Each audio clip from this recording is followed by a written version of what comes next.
Hey everyone, I'm Daniel Snyder from Seeking Alpha. Thank you so much for tuning in today. Now, there's a lot going on.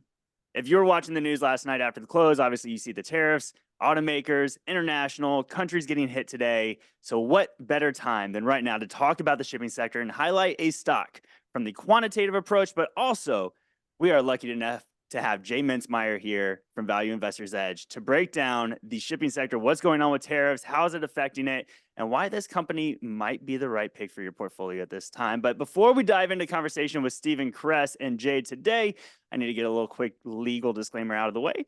So bear with me 1 second, all right? Past performance is no guarantee of future results. Any views or opinions expressed may not reflect those of Seeking Alpha as a whole. The accuracy and completeness of content shared during the event cannot be guaranteed. Content is offered for information purposes only. All event participants must comply with Seeking Alpha's events policies. Analysts, investment group leaders, and other third parties participating in today's event include both professional investors and individual investors who may not be licensed or certified by any institute or regulatory body.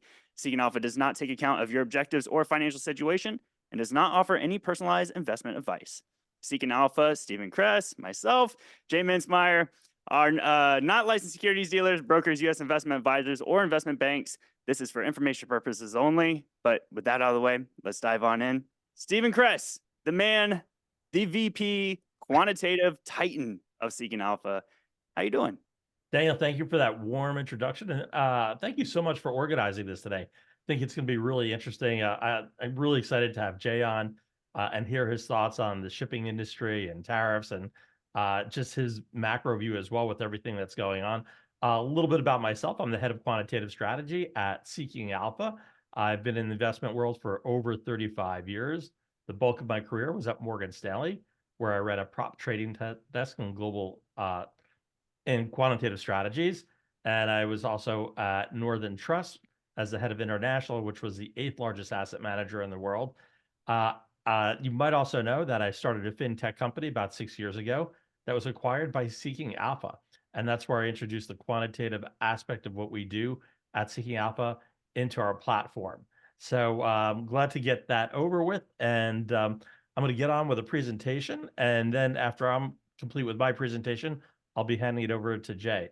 So a little bit about what I'll be covering today is why quant and how our goal is to eliminate emotional investing and identify stocks using data-driven tactics, a macro overview, including the tariff impacts.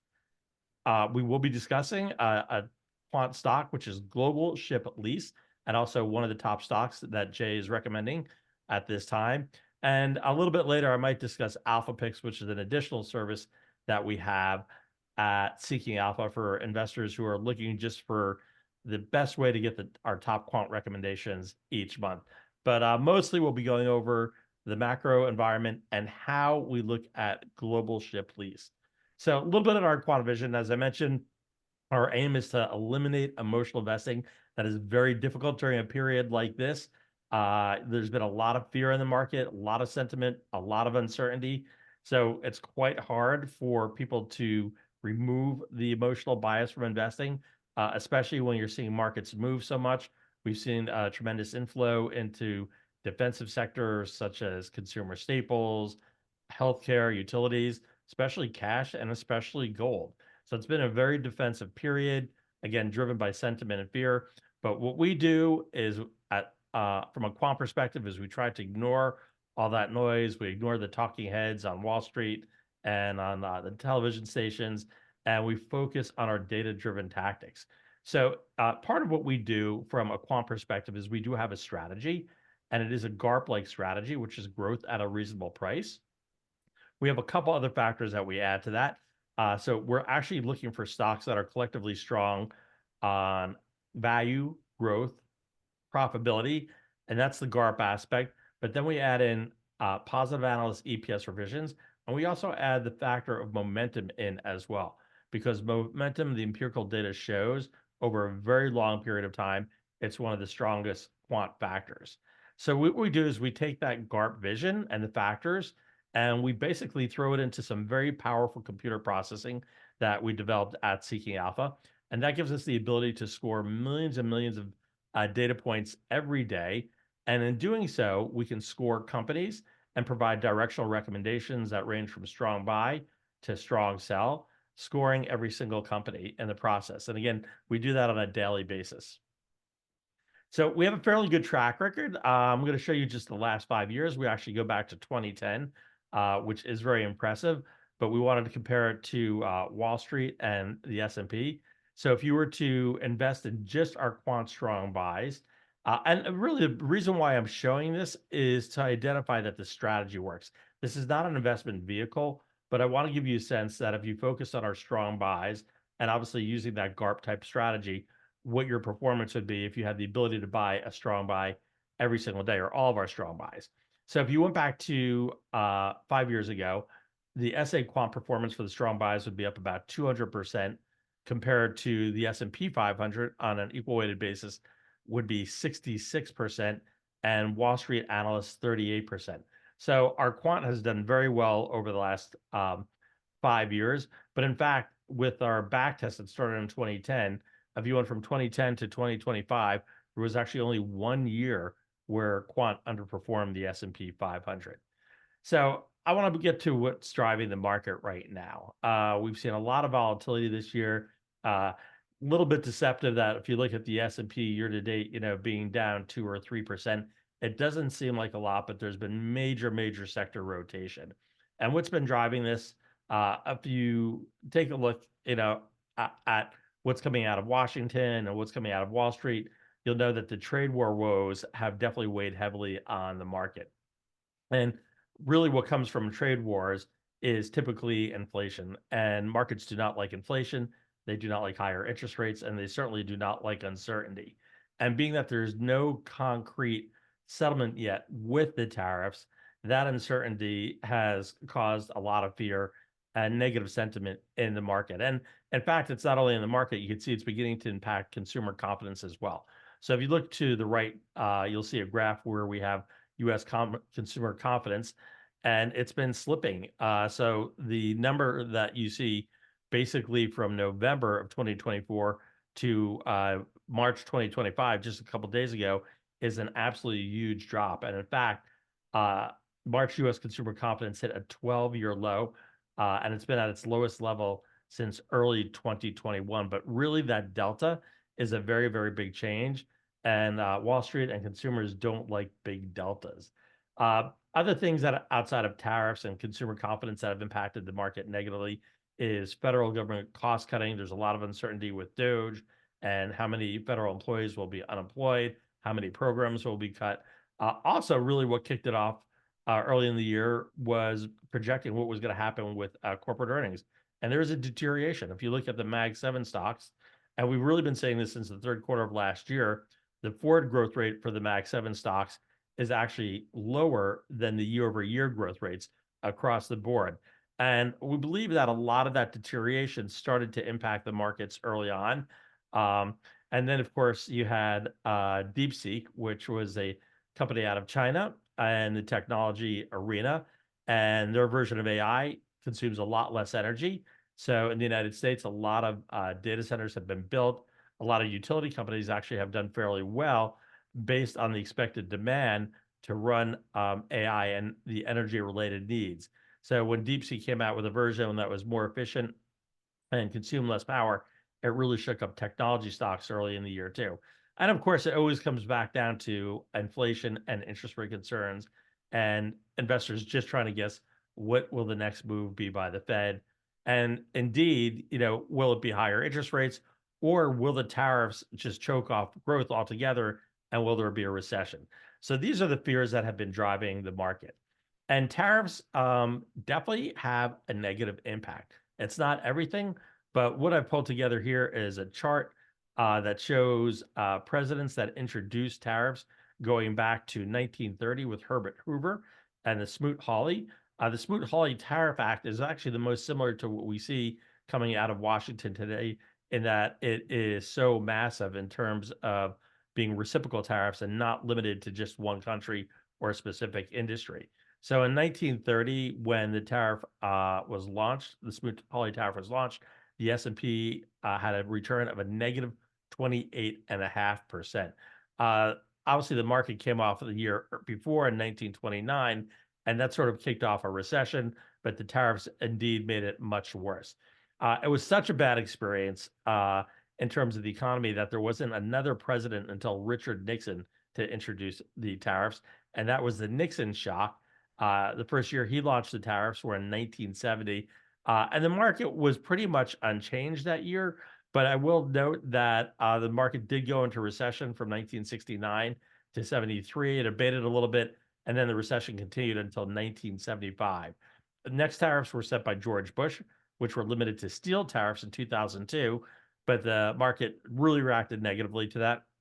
It was down 23.4%, and a recession kicked off actually the year earlier in 2001. So not dissimilar to Herbert Hoover, when you announce those tariffs when the economy is already in a recession, it definitely does not help the market. And then the last time Donald Trump was president, he announced tariffs for China and steel tariffs, and the market fell about 6.2%. You can't really attribute the recessions that we had to the tariffs, but we could say the markets, did not respond well during those periods. And on average, if you took all four presidencies and those launch years, the markets were down about 14.5% on average. Now, something I do want to say, when markets pull back, and there is a lot of uncertainty as there has been recently, as I mentioned, we've seen major rotations into uh, healthcare, into REITs and consumer staples, cash and gold. There's been a bit of a panic in the market. I wouldn't call it panic selling, but indeed, the Nasdaq, not quite now, but a couple of days ago, it was actually 13% off of its 52-week high. The S&P 500 was about 10% off its 52-week high. And what I want to highlight here is during these pullbacks, the stocks that we have a strong buy on from a quantitative perspective typically actually pull back a lot more than the market. So I've been doing this for about 35 years, and obviously I have back tests that go back a lot farther. And typically what we find is no matter how strong the fundamentals are for a company, especially when you're looking at a large number of companies that have strong fundamentals, whether they be top line or bottom line during earnings announcements, or even have a couple quarters of beats, when the market rotates, it tends to pull all ships down and people sell stocks where they made money. So we usually see an overselling in many of the quant stocks during that period. But what I would did here, and I want to show you on this chart, if we were to take a look at the markets going back to 2010, there have been 5 pullbacks of 15% since 2010. If you were to purchase the top 10 quant stocks when that 15% pullback occurred and held on to it, your return 2 years later on average would have been 117% by buying those strong buy quant stocks. And again, I will say when the market pulled back 15%, those quant stocks actually pulled back a lot more, and they were the top quant stocks at that time. However, really a good note here is panic doesn't pay, because even if you own the S&P 500, if you bought the S&P 500 during that 15% pullback, 2 years later, you were up almost 50%. So panicking doesn't pay. And, if you don't want to take it to me, there's some great quotes out there. Peter Lynch famously said, the key to making money in stocks is not to get scared out of them. We have one of our own contributors, Colin Roach, who said, the stock market is the only market where things go on sale and all the customers run out of the store. Of course, everybody's probably familiar with Warren Buffett saying, be fearful when others are greedy and greedy when others are fearful. And of course, my statement is fear fades, the markets will always return to fundamentals. So just try to keep that in mind. Whether the volatility of the markets is over or there's more volatility ahead, just try to keep those thoughts, from some of these legends in mind. So a little bit about the company that we're focusing on today, Global Ship Lease. It's actually a quant hold. The contributors from Seeking Alpha actually have a consensus strong buy on it, and the Wall Street consensus is a buy. A couple of days ago, it was a quant buy as well. It just recently fell, and some of the analysts have reduced their growth numbers going forward. So we saw a bit of a change there. And we just in general, you have to remember when we look at it from a quant basis, it's always relative because we're comparing these scores to other companies as well. So it's never on an absolute basis. So when you look at that valuation grade of A plus, we're looking at it for this company versus the sector. When we look at the growth grade, it's versus the sector. profitability grade it's versus the sector. So what I will highlight is the valuation for this company is excellent. It's an A plus, and it was there 6 months ago. Actually, as I look at the growth, it's a D plus now, and it's actually improved slightly because 6 months ago the growth was a D minus. Profitability is an A plus. Momentum compared to the rest of the sector is a B minus, so that's fairly good. And analyst revisions are fairly good too. So largely, probably what we're seeing is within this company's industry, there's been a lot of change, and there are some stocks that are looking probably a little bit more attractive on that GARP approach. I want to say this: a hold does not mean sell. Okay, only a sell or a strong sell means sell. Hold means hold on to the stock. So I want to make sure that we're perfectly clear on that. And I'm actually going to take us into the platform a little bit. So we're going into the Seeking Alpha platform so you can actually see global ship lease. And if we look at the right-hand side where we basically summarize the quant, you can see the factor grades. These grades get updated every day. And below you can see it's in the industrial sector. And you can see, even though there's a hold on the stock, for the marine transportation sector, from a quant perspective, it still actually ranks number one. If you want to review the underlying metrics that make up our quant score, all you have to do is click on it. If you click on value, you will see a number of A pluses here for the conventional metrics such as PE. And we look at non-GAAP and GAAP as well. And you can see the stock is dirt cheap at 2.34 times compared to the sector median at 18 times. You understand why it's so intuitive that that is an A plus. So you can get an instant characterization by looking at these grades where they stand on value, growth, and profitability. But really across the board, this stock is very, very cheap relative to the sector. Some of the issues that we have on growth, so I'm going to be very transparent. You're one click away. You can see the year-over-year revenue growth was strong, but the forward growth is a little bit weaker than the sector right now. So these are some of the aspects that don't make the growth look fantastic for the company. I will say if we look at the EPS growth year over year, it was above the sector. The EPS forward growth rate right now is 6.27%. So just to let you know, that growth rate is the consensus of Wall Street analysts. And that's the number that we show. So our model is not only historical looking, but it is forward looking in that we're bringing in numbers from analysts as well. In terms of profitability, this is a very profitable company. You can see the gross profit margin at 69% versus the sector at 31%. You could see that the return on common equity with an A minus is at almost 26% versus the sector at 12.6%, 106% premium. So when you go into a volatile period, it is great to have a company that's profitable because people do look at that. And one of the things you can see is year to date, this stock is up 4.58%. So it is beating the S&P 500. And what we really like about this is you can see it's got a dividend yield of 7.71%. So one of the things that we do is score dividend grades. We have a lot of investors who look at dividends, and we want to make sure that we have a scoring system that lets them know if that dividend is safe or not. Dividend safety grade of C plus is absolutely fine. This company has excellent dividend growth and dividend consistency. If I click on dividend safety, you'll actually see there are a number of metrics that we rank that are relative to the company's dividend safety. And some of the important ones are the dividend coverage, which is B, which looks really good. The dividend payout ratio is a B plus at 16.96. It gets dragged down a little bit by the log of unadjusted stock price and the percent of institutions that own this stock. So I could be a little bit forgiving, but I'd say overall those dividend safety grades look really strong. And again, the dividend yield on the stock is tremendous at 7.71%.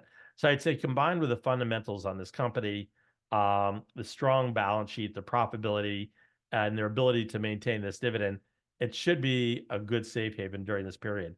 I'm going to finish up on the slide Hey, presentation here. Steve, real quick, I want to jump in here as well because a question Sure. did come in. The quant rating, the factor grades, and all of those metrics, just want to make sure everybody's aware, those update every day before the market opens. So that is always the current grade that you're seeing there on the site. That is correct. Every day, that is a fresh directional recommendation and fresh grades. And as I said, we're pulling in the consensus from Wall Street, but the great thing about what we're doing today is we have Jay on, and Jay is way better than consensus. Jay's an authority. So he can really give you a lot more insight into the growth of the company than the consensus numbers. That's why it's just fantastic to have them on this webinar today. I think I've really covered most of the stuff. I will say, if you do look at dividends, the dividend scorecards are really unique to Seeking Alpha. I would really, stress, if you're a dividend investor, take a look at these grades. We've back tested them over time. Going back to 2010, if you had a dividend safety grade that came between A+ and B-, you averted 98% of the dividend cuts. So it's really valuable to be able to look at that grade. Conversely, 93% of all stocks that cut their dividend had a dividend safety grade basically between F and C+. So quite a difference of that range, B- to A+ versus F to C+. And in fact, 70% of all stocks that had cut their dividend had a dividend grade of F. So if you do like income generation and you're looking for dividends, I would say you really want to look at these dividend safety grades. We have a good track record on dividend as well. If you take our stocks that were quant strong buys and had a dividend growth grade of A+, you can see we handedly beat our benchmark, which is the Vanguard Big Index. I think, Daniel, that really is going to sort of cover it from my perspective. I'm going to stop sharing so we could Steve, I hand it just over want to to the say master. this is great, right? And just to reiterate, I mean, this is the beauty of Seeking Alpha, right? We get the quantitative approach, looking straight at the fundamentals and the metrics, and now we get to hand it off to the real shipping veteran who I'm kind of letting the cat out of the bag a little bit. Almost 10 years of Value Investor's Edge here on Seeking Alpha. Jay, can't thank you enough for taking the time. Everybody here in the chat is asking, I want to hear, Jay, how is the tariffs going to affect GSL and all of this? So I'm going to hand it off to you. Why don't you go ahead and just take it away? Hey, that's very nice of you, Daniel, and thanks for the great presentation, Steve. I really appreciate it. In particular, the macro broad market look at how tariffs and sanctions and things like that had impacted the market in the past. So I think that's a great segue. We'll push it into the more shipping sector specific focus and discussion. And yeah, as Daniel mentioned, Value Investor's Edge will turn 10 years old this May. It's hard to believe it's been that long. I'm getting older and older as we go on here. So for those of y'all who don't know me, I think most probably are familiar with our research, but 15 plus years experience in shipping markets, actually coming up on about 17 years now. Background in education, a bachelor's from the Air Force Academy, focused on economics, a master's at University of Maryland, focused on international trade, trade agreements, and then recently completed a PhD at Harvard, focused on sanctions and trade flows. So not exactly tariffs, but sanctions, tariffs, basically the other side of the same coin. And Value Investor's Edge was established in mid-2015, May to be exact, middle of May. And over the last 9 years, our IRR has been almost 40%, which is about 20x over 9 years in our picks and models there. And then in 2019, we switched to long-only models. I think they're a little bit easier for people to track. We have like a Google Sheets sort of doc that people can join and see all the stocks and picks in real time.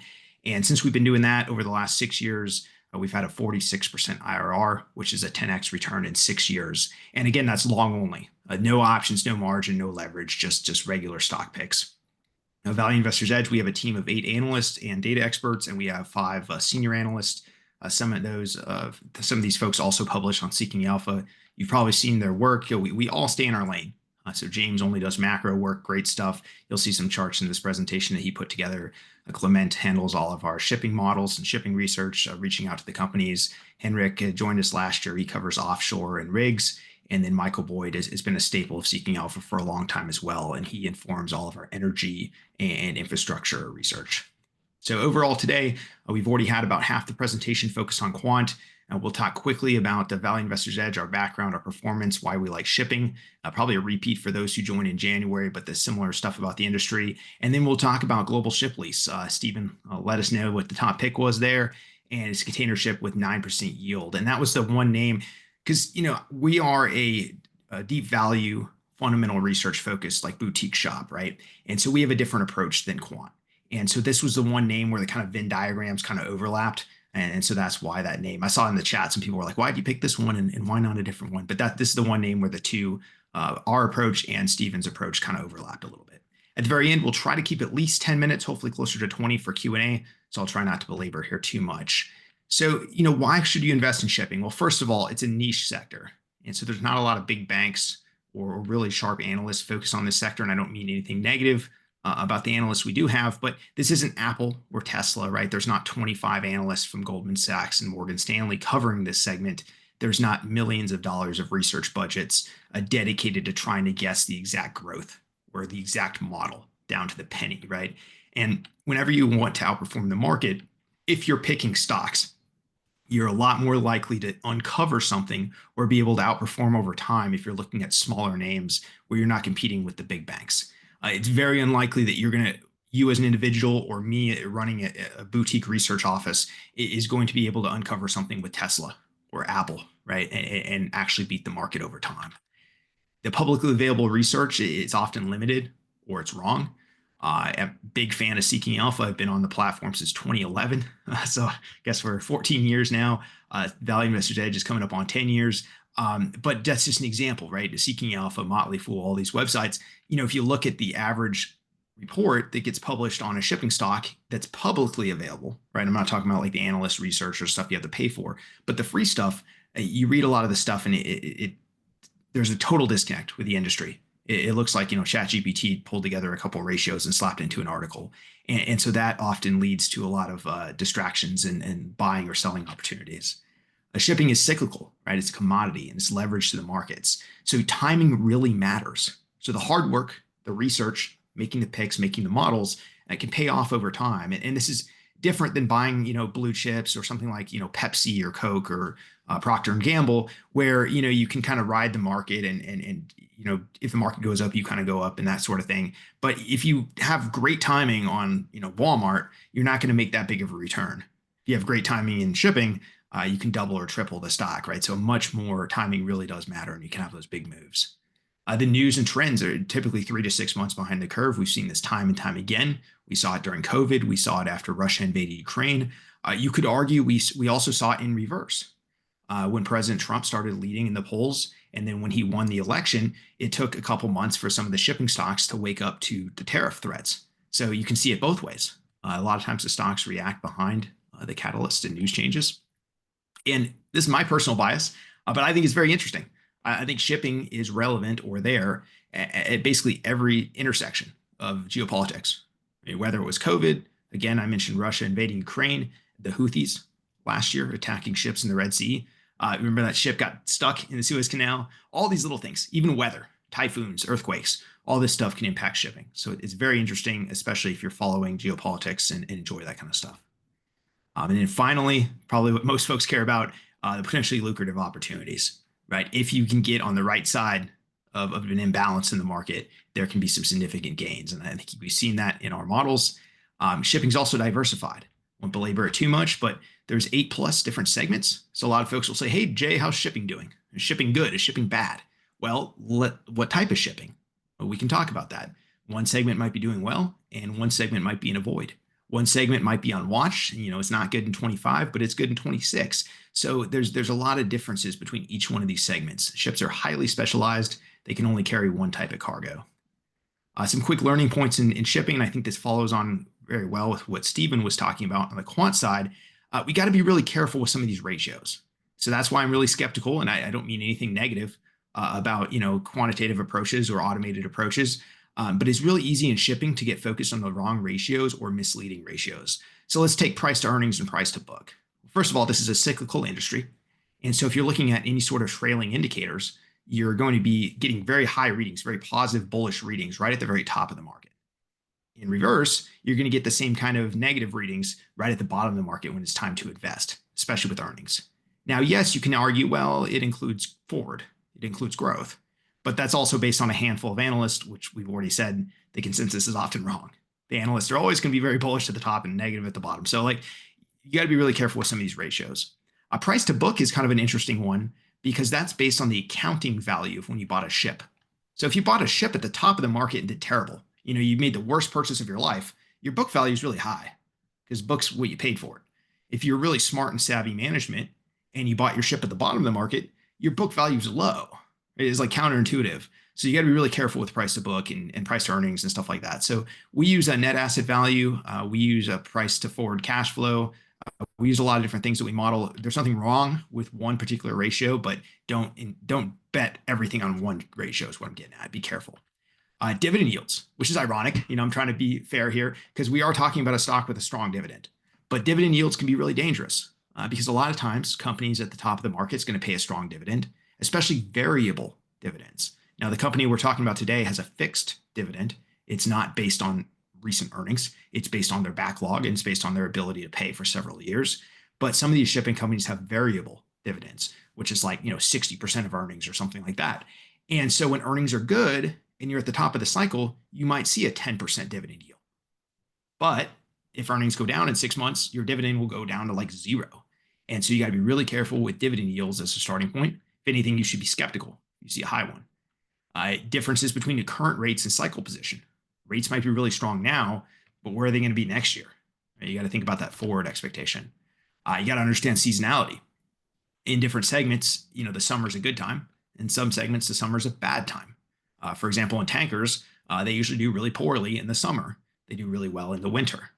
Dry bulk, the bottom of the dry bulk market is usually around February or March, normally starts to recover here.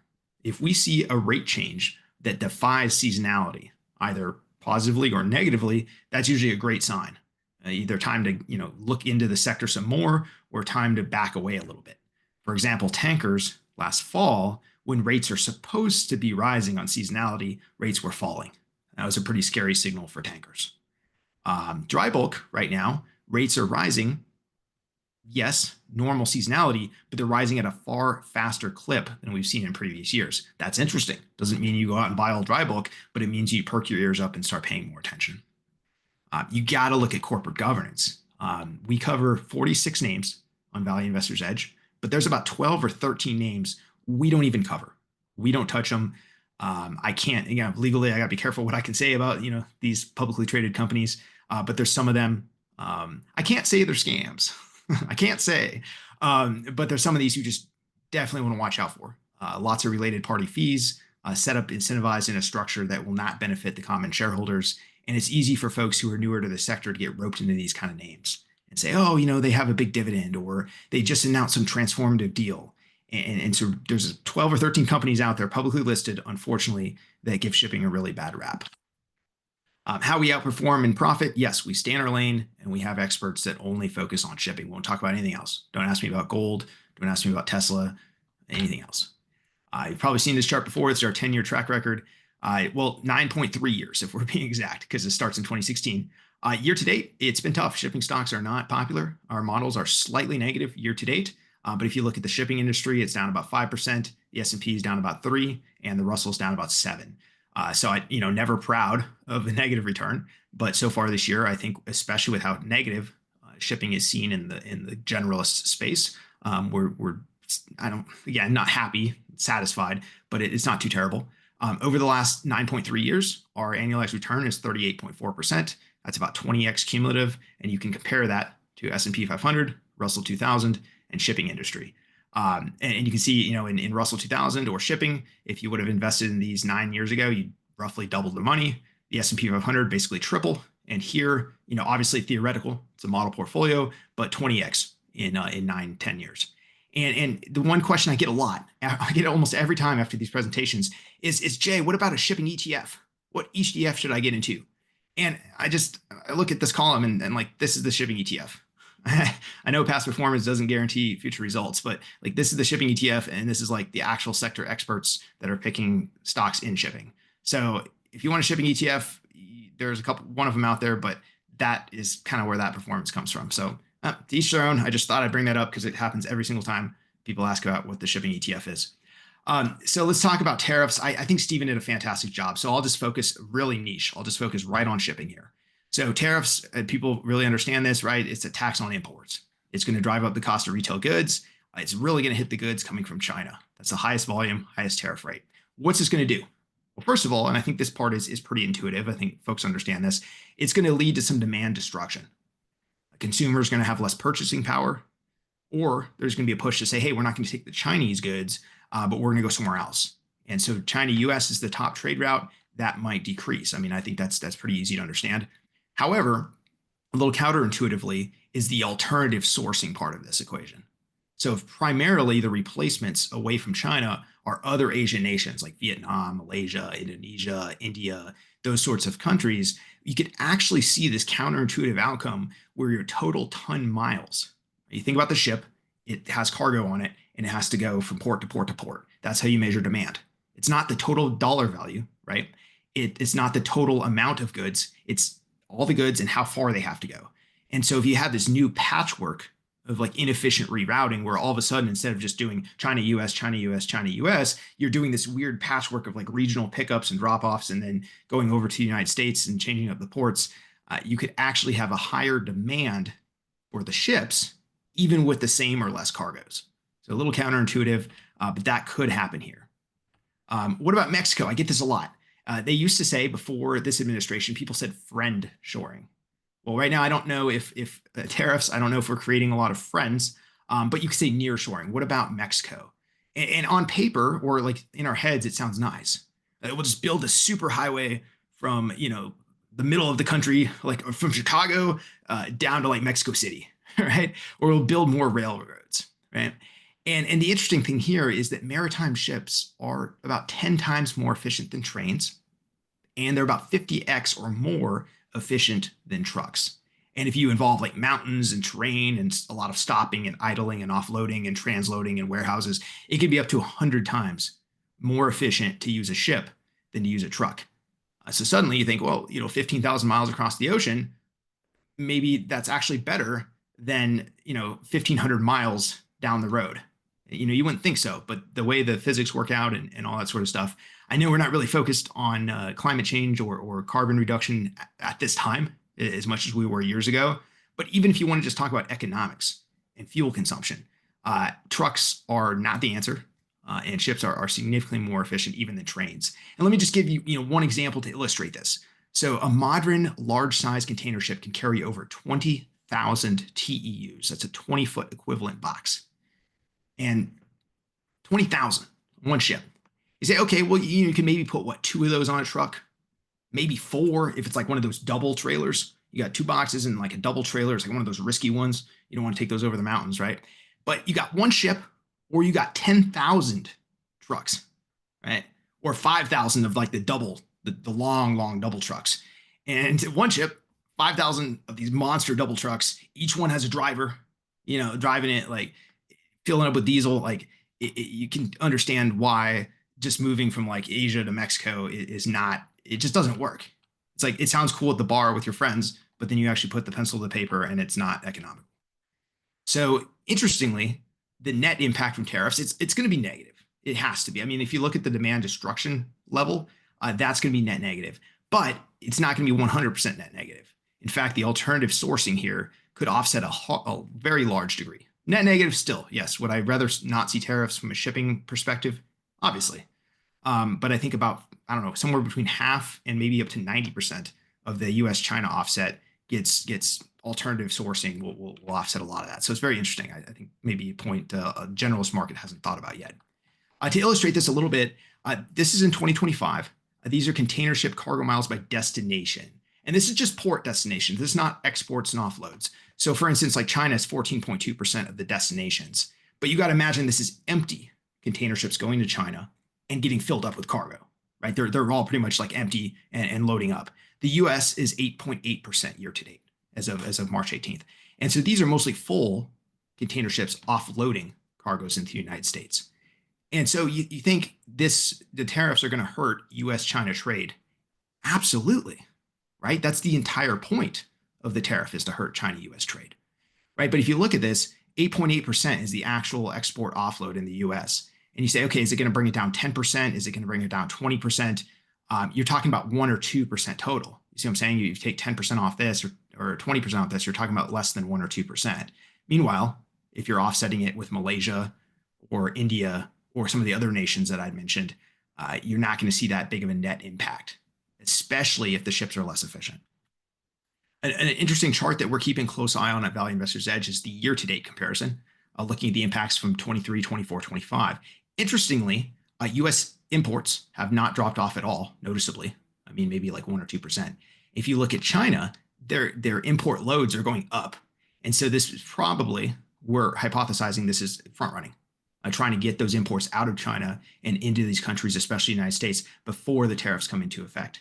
So we're going to keep watching this. We're updating it every couple of weeks, and we're going to see, we're expecting this to start coming down, and we're going to be interesting to see what happens with the US over time. A very interesting chart, in my opinion, especially to watch China and to watch USA.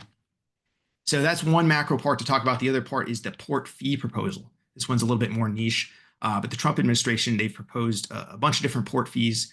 There's all different percentages, and it's based on the fleet ownership size and all this kind of stuff. Roughly boils down to about $1 million per ship. And it's not only just for Chinese built ships, but it's also for companies that own Chinese ships in their fleet. So that's where it gets complex. And that's where it gets confusing for a lot of these container liners. Because almost every single one of these companies owns a ton of Chinese ships because they're cheap. So why would you not buy the cheapest ship? It's a commodity. So first of all, demand destruction argument, right? Port fees are going to increase import costs. But for container ships, it's basically negligible because you're talking about these big ships. They carry 10,000 to 20,000 boxes. And so if you divide that by a million, you're talking like $100 or 20-foot box. Thousands of pairs of shoes fit in that box, and it's only $100. So you get 5 cents or 10 cents a pair of shoes. So we're talking about 1% impact. It's negligible. No one's really going to notice it. The tariffs are an order of magnitude, maybe 20 times more impactful than the port fees. So you're not going to really see much impact on the imports. At least that's our belief. Now, here's what gets interesting. Now you have this inefficient rerouting problem where consumers, the demand, it's not going to be impacted very much, 1% or less. But the companies that are doing dozens of port calls every week, hundreds of port calls per month, now we're talking about tens or hundreds of millions of dollars straight to their bottom line. So these actual companies are going to care about these fees. And so are they either going to shake up their fleet? Are they going to try to panic sell, Chinese built ships? Are they going to try to acquire other ships? Are they going to enter into partnerships and vessel sharing and rerouting? And how's this all going to shake out? It could be a mess. We don't actually know how this is going to shake out. And I don't think it's going to be a similar level of disruption, but a similar style of some of the contagion and congestion that we saw around 2020, 2021 with that supply chain crisis. Not going to be as big. We're not going to see traffic jams and 75 ships lined up, miles long. But we could see a lot of confusion, a lot of routes getting canceled, a lot of cargoes getting delayed. And that, it's counterintuitive, but that actually drives up the demand for boats, the actual ships themselves, that are not Chinese built. So if you're like us, one of the first questions you ask is, well, which companies do not have Chinese built ships that we could potentially invest in to take advantage of this chaos? And we'll get to that, but Global Ship Lease is nicely positioned. People say, well, what about U.S. exports? And this is where the blind spot, I don't want to be on here, and I don't want to be political in any sort of way. But I think, maybe with this initial policy proposal, there wasn't necessarily as much thought about what it could do to U.S. exporters. So think about our farmers, agriculture products, mining, energy, whether that's oil or diesel or whatever we're trying to export. As a country, right, we want to fix our trade deficit, right? We want to bring it more into balance. We want to export more products. We want to support American industry. Unfortunately, a lot of these port fees are going to fall upon the competitiveness of our U.S. exports. And one of the big reasons for that, first of all, there's no export exemption, which would be something that you would think would be in there. You would only tax the imports. You wouldn't. Why would you make it more difficult to export cargoes? But the other thing that comes into mind here is the value of the cargo. So for container ship, remember I gave the example about the thousands of shoes in each box. So for container ship, you can have billions of dollars of cargo on one vessel. For a tanker, probably like 100 million or 200 million max, depending on what they're carrying. For a small dry bulk vessel, think coal or like grain, soybeans, things like that, we're talking more like 40, 50 million. And so if you're putting $1 million charge on a $40 million cargo, that's already commodity, already extremely competitive. The cargo, the entire profit from a cargo is often less than that for a grain cargo. Whereas like container ship cargo, there's no impact, right? I already explained, it's not really going to impact the import side. So you're not really impacting the import side, but you're crushing your export side. It's just interesting. I don't want to get political or anything like that, but I think we'll see changes. It's a very draft proposal. I think once we get the actual shipping experts in the room, I think we'll see some changes there. The net impact, if this goes forward, ironically, I actually think it's going to be positive. I don't wish it. I don't think it's good for, overall economy and country, but from an investment perspective, this would actually probably be pretty positive. The disruption alone would add to ton miles, would add to delays, would drive up. You need more ships, especially more non-Chinese built ships. And here's where I'm going with that. So container ship order book, people have heard, it's big, right? That's why we're so skeptical about the future. Not only the tariffs, but also this huge order book. And you can see we absorbed a ton of new ships in 23 and 24. These ships were ordered when the rates were booming. Like supply chain crisis, rates went up 20 times. Everyone ordered new ships. Well, we absorbed 2 years of ships with no impact because the Houthis were blocking the Red Sea. A lot of inefficiencies there. Well, now we still have 4 more years of massive deliveries coming. 27% order book is not a good thing for a commodity sector. However, look at this. These are ULCVs, the largest vessels that carry 20,000 containers per ship. In 26, 27, and 28 and 29, the lion's share, I mean, it's about 90% of these ships are all built in China. And so if you're looking at this, and this is the same, this is not just for container ships. You can look at tankers, dry bulk, all the ships, and it all looks similar. And so you can understand why the policymakers are saying this is not okay. You can understand now the policymakers are well-intentioned, right? And they're trying to cut this down. They're trying to make it so that China doesn't build all the ships of the entire world. But you can see that if these ships are marginalized, these red ones, then all of a sudden this order book is not as large as it seems. New Panamaxes are about 10,000 to 12,000 TEUs. These are the ships that were built, expanded to handle the larger Panama Canal. And you can see also a similar pattern, not quite as drastic, but 26, 27, 28, it's about 70 to 75% of the ships are Chinese built. So almost all the ships, 75% of the ships. So if you go back to the order book, over half of these vessels right here are Chinese built. So if these get marginalized or delayed or canceled, maybe they're delayed. Maybe like, well, we'll see what happens in 4 years. So they just push them back. If half of these get delayed, now we're right back over here to the order book levels, which are barely need. I mean, just to sustain the fleet, you need about this much. This is a very healthy order book. This is not healthy. This is healthy. And so if you marginalize all those Chinese built capacities, as a shipping investor, ironically, I kind of love the port fee thing. I don't think it's great. I think we can do a lot of things better. But people that look at this and say it's bearish, I think that's a generalist misunderstanding. I think it's going to be pretty actually good for rationalizing container ships. So with that said, we'll talk about our top segment pick, container ship owner with 9.1% yield. Steve already let the cat out of the bag, but look, the generalist take is that shipping's in a bad spot. Most shipping stocks are down 30 to 50% from the highs, even while most of the rates are still pretty healthy. I believe that reaction's overdone. A couple stocks that have dropped, I think they deserve it. But I think it's overdone overall. I've talked about the 2 macro impacts and our take on that, and we like global ship lease. We have a $30 fair value estimate on Value Investor's Edge, which is 30% upside from today's price. And you might say, well, 30% is not a lot, Jay. Well, I want something with more upside. This $30 fair value estimate incorporates our expectation, or at least our concern, that 26, 27, 28 could indeed be very difficult. If the tariffs keep spinning higher and higher and higher, if the order book is not delayed and it stays high and high and high as well, we have this big supply-demand imbalance of ships. We have a lot of tariffs. We have demand destruction. Container ships could be not so great in 26, 27, 28, right? That's just a rationalist, realist view of things. And so this $30 fair value estimate already includes massive discounting of all their backlogs. It already assumes they're going to scrap all their ships over 20 years of age. It's a 12% discount per year of EBITDA. And it assumes basically all those ships are worthless at the end of the contract.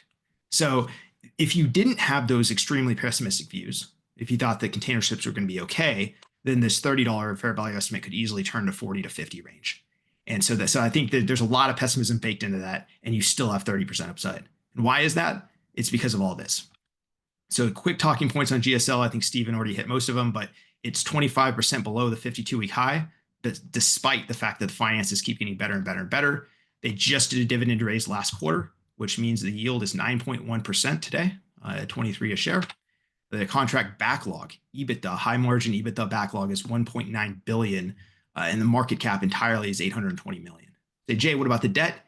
Well, by the end of this year, GSL's debt alone is almost offset by the scrap value. Just the demolition value of the fleet is worth about the same as their net debt by the end of the year. So you're looking at that market cap of 820 million, looking at the contract backlog of 1.9 billion, pretty clear offset there. They did $10 in earnings last year. It was $9.99 to be exact, so don't sue me there. But $10 in earnings last year. We expect a very similar range in 25, 26, probably pretty close to $10 in both years. 25 is mostly fixed. 26 has a little bit of open exposure. The stock trades at $23. $23, and they did $10 in earnings last year. They're probably going to do about $10 the next 2 years. And interestingly enough, I hadn't seen the notes until Stephen was covering them. But you remember the folks who've been on this whole thing? Remember how GSL had a D rating for growth? Like I zoomed into that, looked at it while he was talking. It's because GSL is supposed to grow their revenue by 1% this year, and they're supposed to grow their earnings by like 2% this year. And that's bad because it's low growth. Well, you have $10 in earnings. You grow your $10 in earnings by 1%. You have $10 in earnings, and you trade at $23. You have price to earnings. I know I don't love this ratio, but I'm just trying to show how extreme it is. You're trading at like 2 times that. So why is growing at 2% so bad when, you know what I'm saying? So that's why you have to be really careful with these ratios and how you interpret them. Only 6 ships in GSL's fleet are Chinese built. It's less than 10% of their fleet. So easy for them to divest. If the port fees spin out of control and it becomes a crisis, GSL can just sell off that fleet. It's less than 10%. Even if they don't get good prices on it, they still got over 90% of their capacity. By the way, if half of the ships in the world are basically Chinese built, half the modern ones, and GSL is holding on to 90% of their ships that are not Chinese built, that's massively net positive, even if they have to get rid of those 6. Some other companies that we follow in the sector, if you're interested, other container ships, I'm actually have positions in several of these. Costa Mare, Danaus Corp, Euroseas, MPC Containers in Oslo, Navios Maritime Partners, and SFL. With that, that's the end of my remarks, and I think we have about 10 minutes for Q&A. Hopefully we can squeeze it in. Sorry if I went a little bit long there. No, I feel like, first off, can't thank you both enough because I feel like I just did months of research in less than an hour. Like this is completely incredible, learning about the different aspects of the sector, looking at the fundamentals, hearing about your perspectives. We can't thank both of you enough. Obviously, I'm going to take a moment. Jay Mintzmyer from Value Investors Edge, I'm going to ask the team in the back to drop a link for his service if you want to dive in and get more of his research. And then also for Stephen Cress, Alpha Picks, right? These shipping stocks, I believe, Steve, correct me if I'm wrong, wasn't there a stock from the shipping sector that popped up in Alpha Picks at one point? I did at one point. That was quite a while back. I will tell you, I really appreciate having Jay on. I think our quant does a fantastic job across the board, especially with general picks. But Jay has one industry where he really nailed it. The ratios are not quite as intuitive as you think within his industry and really within the sub industry, which we don't even really dig into the sub industry on a quant perspective. That's why I was really excited to have him here today. I'm thrilled that we had like one stock that crossed over that we could present on, but he really highlighted the nuances in his industry and how important it is. If you can make money because it's not a sector that's widely followed. I remember we did have at Morgan Stanley. I worked at Morgan Stanley for 13 years. We did have somebody who was good. His name was Ollie Slor. He's really not in that game. I haven't found anybody since Jay who's as good. And it's great to have somebody who, has that qualitative aspect and understanding. So it was a thrill, Jay, to be here with you today. So Jay, I'd say open up the questions for Jay and, let's hear what people. Well, I was wanna going know. to start with you, Steve, actually. Okay. Somebody was wondering if you could jump back to the platform real quick and kind of show why the quant system went from that buy to that hold. And just kind of give a little bit of a deeper dive in that. Sure. And my guess is from what you showcased was probably the growth grade. Is that right? Or am I picking off the leaves here? All right, let's take a close look at it. It's going to pop up the platform, the slideshow real quick, but we're going to get off of that. Go to GSL. So we're going to go, we're very transparent from our quant perspective. So we actually show what the ratings are. If you're on the Seeking Alpha platform, you just click on ratings and we track it every single day. So when you scroll down, and sometimes it's not quite as intuitive because everything is sector relative. We're not measuring in absolute terms. So we actually had a buy, then a brief, strong buy on the stock on March 19th, and you can see the valuation was A minus. The growth grade, this is where the issue is. The growth had dropped. It had consistently been a B minus, B territory, B minus, C plus, and D plus, and D. Now, a lot of that has to do, obviously not with the historical numbers, but those Wall Street consensus numbers that I would say, they can't probably hold a flashlight up to Jay and his knowledge in the industry. But the way our quant system works is we work on a consensus basis, and we're looking at Wall Street consensus. But to me, when I'm looking at that, that's what happened here was the drop in the growth that brought the overall rating down to hold. But again, I often say hold means hold. It doesn't mean sell the stock. And Jay had some really compelling reasons to actually be buying the stock at this level. I would not be surprised. Probably some Wall Street analysts heard Jay today. They might tweak their numbers, and we could see the growth move back up, and the stock could go from a hold back to a buy or strong buy in no time at all. I will say, I'm looking at the revisions on it. There's not a lot of Wall Street analysts that we have for the revisions. Taking a look at that, we have a B minus. There's in the last 90 days, there's been one upgrade and one downgrade. So that's not really telling us that much. Often I do like to look at the number of analysts that are taking their numbers up versus the number of analysts that are taking it down, but not a lot to see here. So there's really just a limited view of the consensus. We do see though that they beat their numbers consistently. And that is one thing that's really positive. Wow, look at this.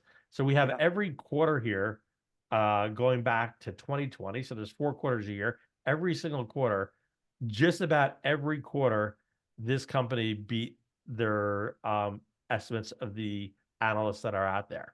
So it just gives you all that much more of an impression how valuable Jay is with his insight. It's nice to see that the company is beating what analysts are saying, but it's more helpful to have insight from somebody like Jay. That's what I was gonna say. I saw Jay over there smiling. Let me just looking at the earnings here. I mean, Jay, this has to be like a victory lap for you. I mean, obviously, if only the sell side analysts just subscribe to your service.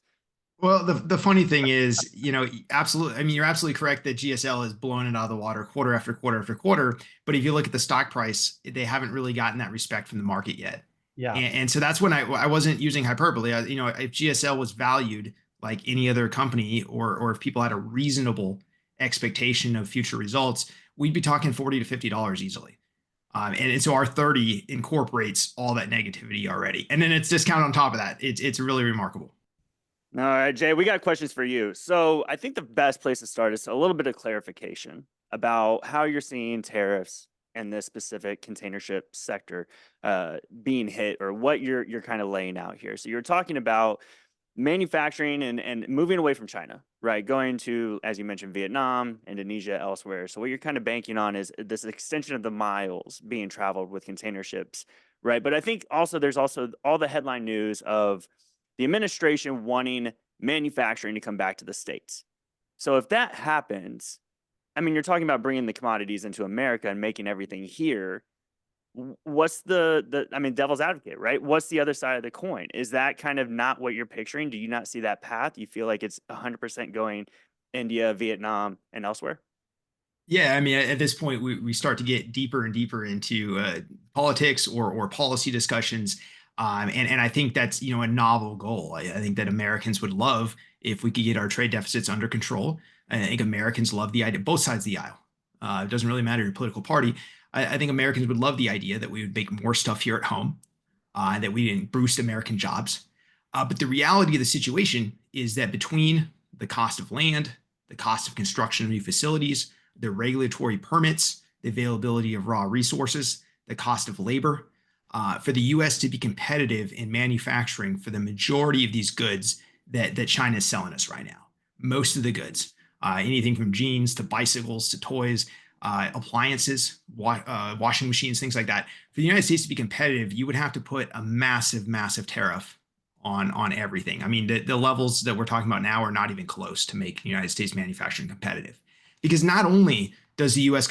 manufacturing need to be competitive on day one, you have to have business investing billions and eventually trillions of dollars into new facilities. So they have to know that those tariffs are in place, not just for this administration. These tariffs are in place for decades, because that's how long it takes to recoup these types of investments. And so this isn't something that you can just switch on the dime. And so the unfortunate reality is that with the U.S. labor cost where it's at, and the permitting costs and the delays and how long these capital projects take, you need to have a decade plus long vision before that could happen. And so if businesses believe that we're going to have 50 to 100% tariffs in place for 10 or 20 years, then yes, you might see that migration. But if you have 100% tariffs, everything you buy at Home Depot, at Lowe's, at Walmart is going to be double in price. And so now you have to, what do you double the minimum wage? You have to double what you pay everybody to buy all these goods that cost twice as much more money, but then we're going to get America. Like, it gets really circular and dangerous. And I don't, this isn't like political position, right? I mean, I think we could all agree that this trade deficit needs to be addressed, but it's not so quick and so easy as just slapping on a couple tariffs and changing things. I think from a national security perspective of minimizing the dominance that China has on all these industries, you want to diversify your supply chains. And that's always been true. And it's unfortunate we didn't try to do this 10 years ago. We waited until it got so extreme, and now we're finally taking action. But when you start to see this diversification across many, many different countries, 10 different countries in Asia, Mexico, of course, too. And nothing wrong with buying more from Mexico as well. But that's going to lead to a lot of disruption. It takes years. We spent 20 years optimizing and efficiency and perfecting this U.S.-China trade. It's been going on for 20 years to get to this efficiency level.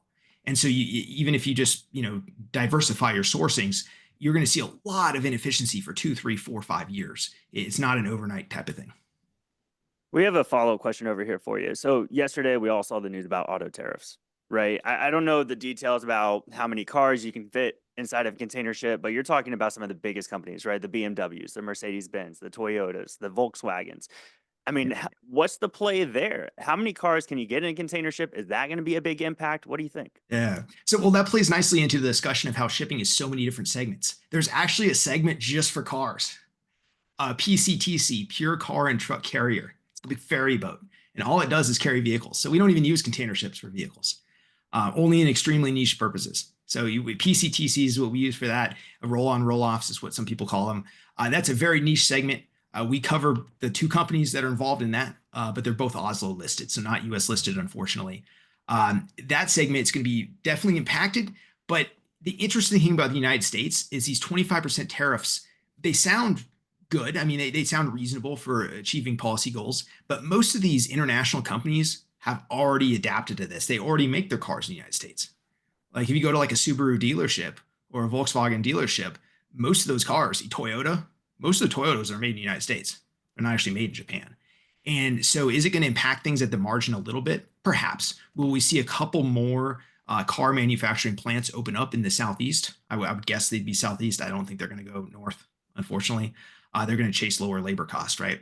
And so I think we might see a couple car plants open up, but I don't think those 25% tariffs on autos are really going to make a huge impact. On the shipping, the PCTCs a little bit, but those are mostly focused on Chinese EVs, electrical vehicles. And most of that market is in Europe. So that's more of a question of like, what's the European Union going to do with Chinese EVs? Yeah, being in the Southeast myself, I know South Carolina, Georgia, a lot of plants have been announced, or a lot of states have been announcing that. So this next one came from Shapur. Thanks for tuning in. They actually asked, how does GSL compare to Zim? And I actually just looked up Zim here on Seeking Alpha. It is number 3 out of 23 in that list that Steve was highlighting earlier, where GSL is number 1. But what about Zim? Yeah, so Zim's a popular one, but Zim's in a completely different. I know it's counterintuitive because it's all containers, but it's a completely different business.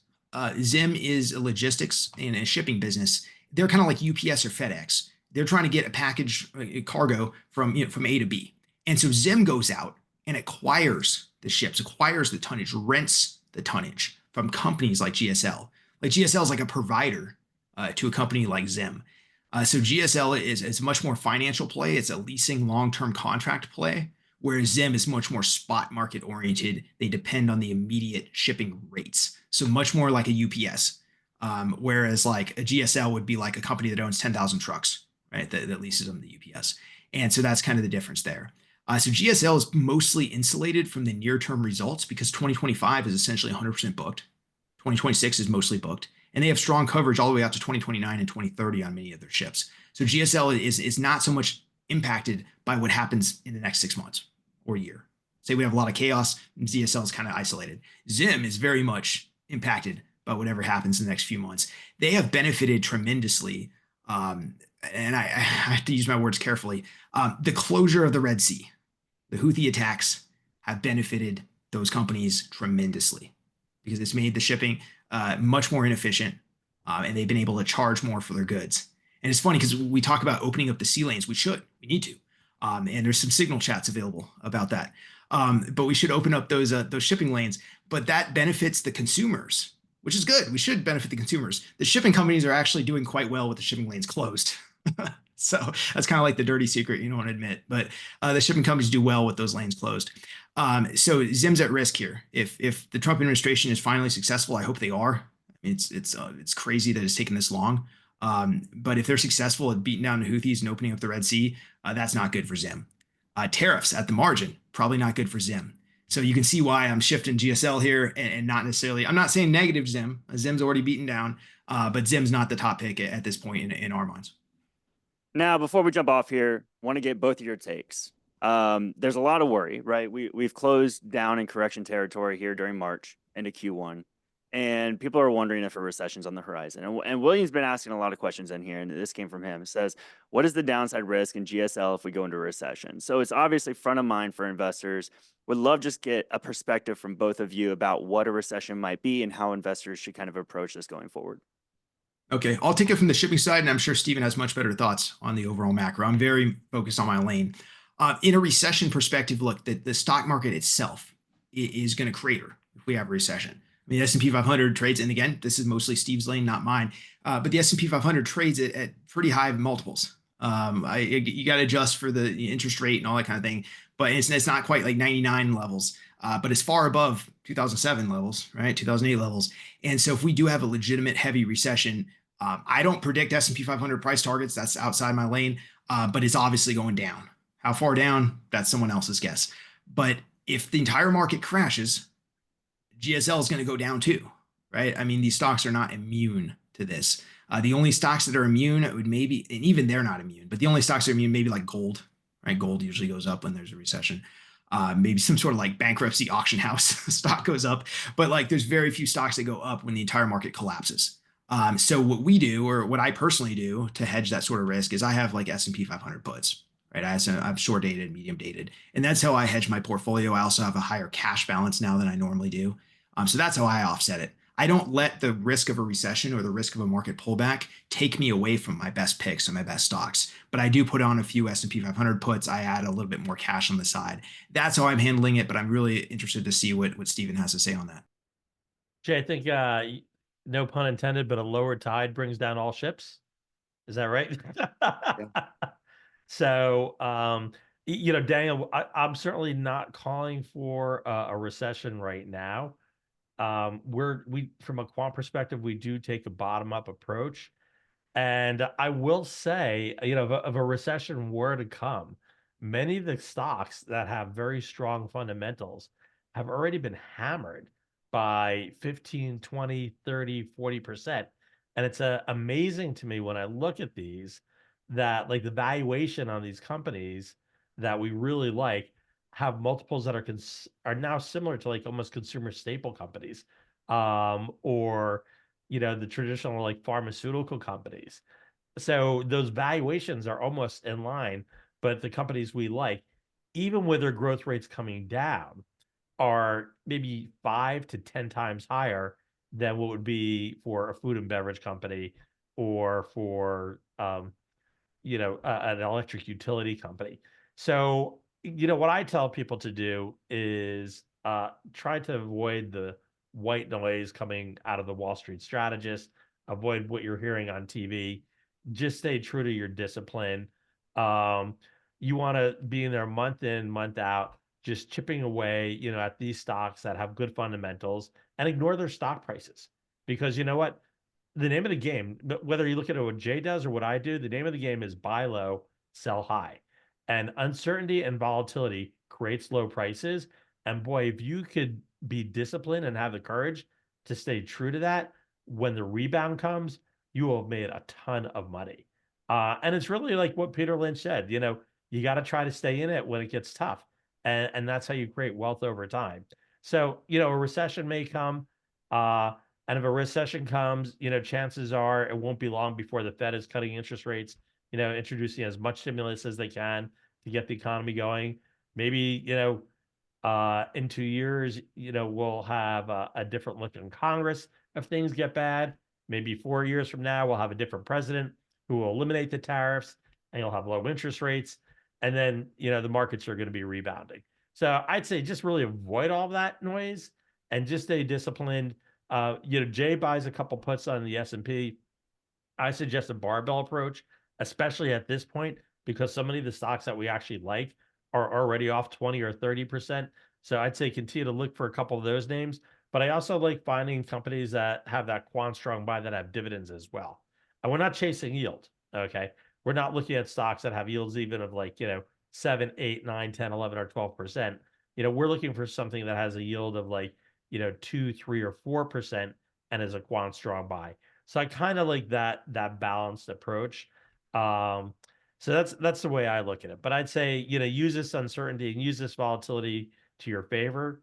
You don't have to do it all at one time. Just have a discipline where you're in there month in and month out. Yeah. Gentlemen, I can't thank you enough. I mean, you both outperformed the market in your own ways, right? And that's the beauty of the markets and finding the strategy that works for you. So can't thank you enough for all the information, for your time. Obviously, you're both very, very busy gentlemen. But thank you so much for taking the time. Everybody watching the replay, if you haven't already, click the links below this video. Go check out Value Investor's Edge for J Mintzmyer in the shipping research, or Alpha Picks, and stay in touch with Stephen Cress here on Seeking Alpha. You can always follow his author profile as well. He's always putting out some great quantitative research as well. But that'll wrap it up for us today. Everyone, thank you for tuning in. Have a great rest of the week and stay safe out there.